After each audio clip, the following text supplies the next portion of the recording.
Have you ever wondered why over half of all marriages fail? Are you consistently frustrated at work? Do you find yourself disappointed with yourself a lot? Let's talk about it. Barry Smith here, pastor of 25 years, author, dad, husband, and a guy who typically sees the glass as half empty. I mean, I'm a positive guy when things are going well, you know?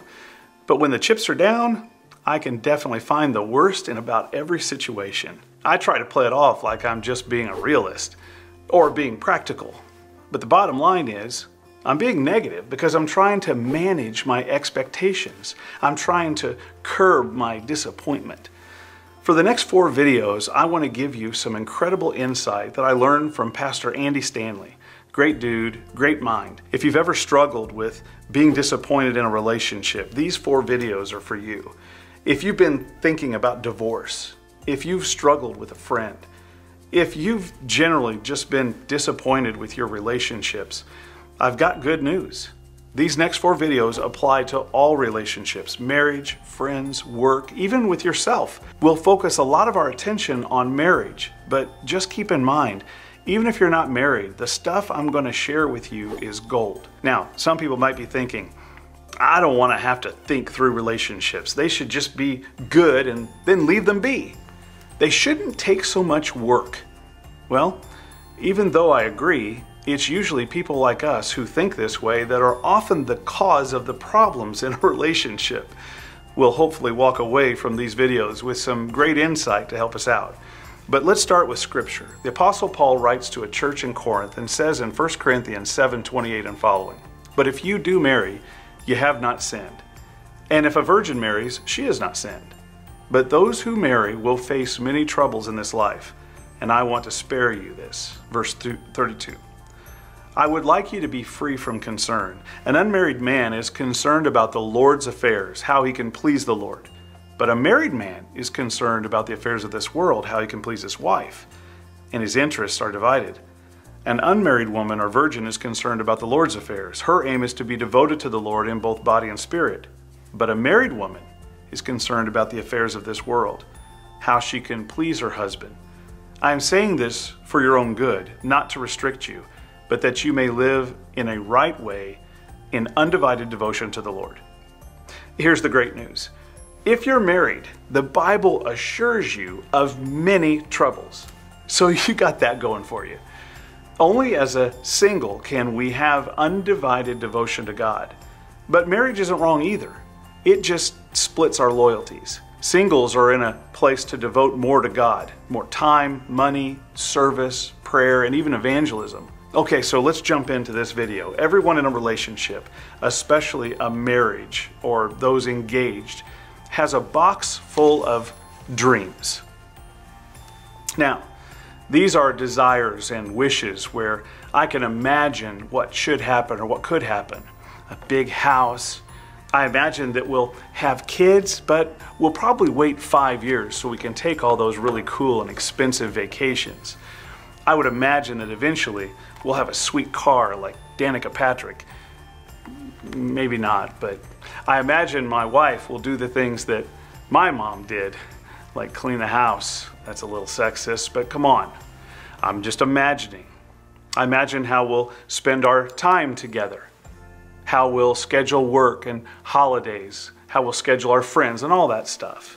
And men, you might get married and have a vision of what your wife won't wear to bed. Yeah, that's pretty scary. Ladies, you imagine your husband will just love you for who you are, and it won't matter what you wear because you think that old oversized ratty t-shirt or polka dot pants are just so comfortable, and your man will say, "Oh, it's cool, baby.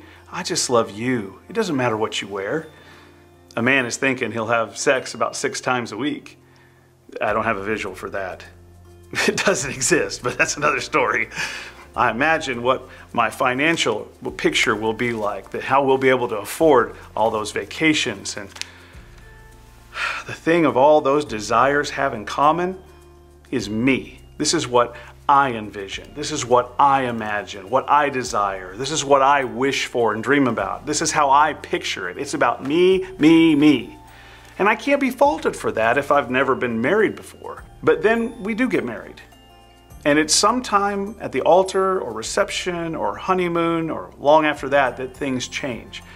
And if we're not careful, we take these legitimate desires and we put them in a new box, a new container called expectations. We don't know exactly how or when that happens, but it definitely happens.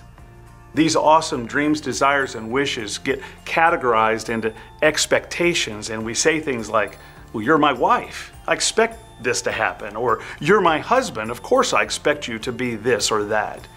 And when desires become expectations, the dynamic in the marriage is instantly changed. Because there's not just one big me in the marriage anymore, now there's two.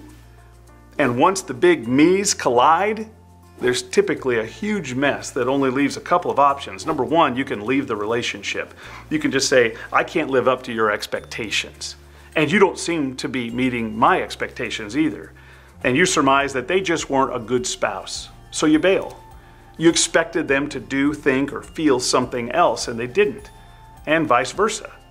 But the problem is, you're just going to pick up your expectations box and find somebody else to dump it all on.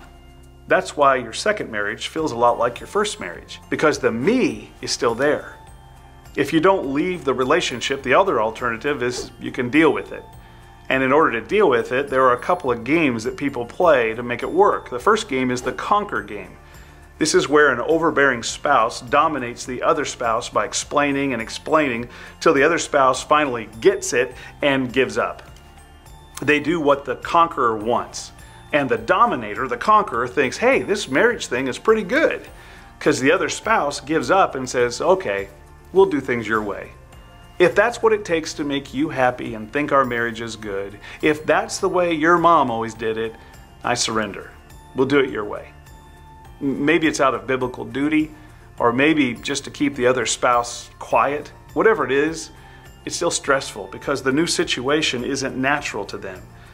She may have hit that bar for you guys, but somewhere in her 30s or 40s, the process unravels. And whether you're conforming or the one being conformed, the problem is still me. You're the one right there in the middle. Another game is the compromise game.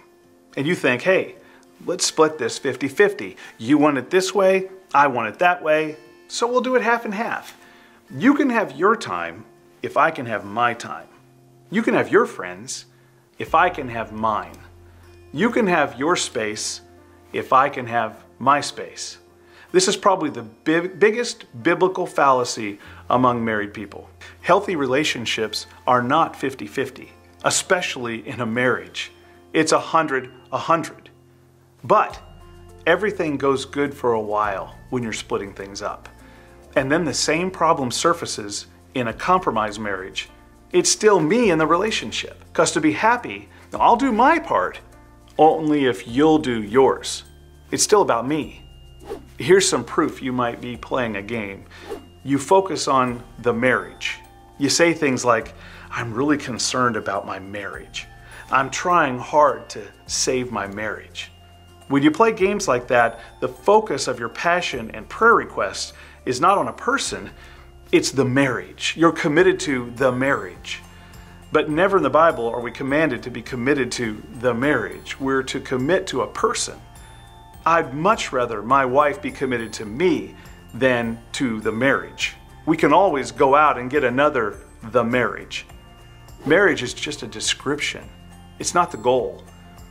A typical me marriage says, I'll do whatever I can do to keep the marriage together. The result of playing this game, if you will, I will compromise, marriage changes from a covenant to a contract. And a biblical marriage is not a contract.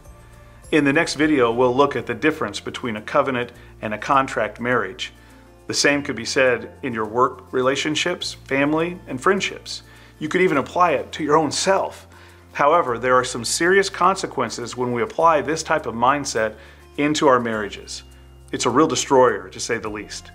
And as always, be sure to like, share, comment, and subscribe to this channel. It helps us get the word out. I'd really appreciate it. And if you like our stuff, consider supporting us with a tip on PayPal or a tax-deductible donation at YouChoose.Community. The links are all below.